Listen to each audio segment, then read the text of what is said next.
Good day mga ka-sports natin dyan. Battle for gold nga tayo. Mag-a-update tayo ng laban ng PLDT kontra nga sa Kobe Shinhwa University, kung saan mainit nga ang salpukan ng dalawang team na ito.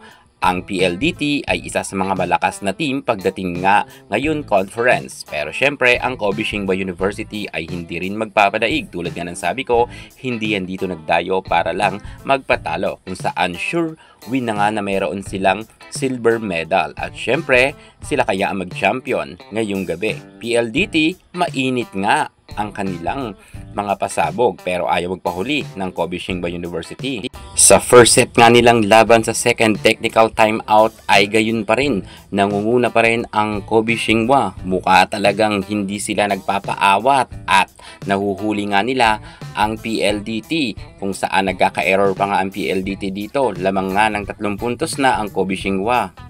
Bagamat lamang nga ang Kobe Shinhwa, nahabol naman ito ni Sabi Davison at ni Malaluan. Pero ang Kobe Shinhwa ayaw talaga nilang magpadaig. Sa set 1 pa lamang gusto nga nilang maboost na nila ang kanilang angkin kagalingan para magtuloy-tuloy ito hanggang sa dulo. At mukhang nangyari naman ito dahil si Malaluan, bagamat magaling, ay sunod-sunod naman ang kanyang error.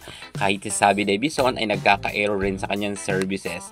At nakapa-timeout nga dito si Coach Rodrigo Fort dahil nga medyo nakalamang na talaga ang Kobe Shinhwa University. Pero napako na nga ang PLDT sa score na 21 at tinapos na nga ito ng Kobe Shinhwa. Pero sayang talaga mga ka-sports kasi lumalaban naman ang nasabi nating PLDT. Kinapos lang talaga sila pero good fight pa rin. Tingnan natin sa second set kung babawi ba ang PLDT. Kobe Shinhwa panalo na nga sa unang set ng kanilang salpukan.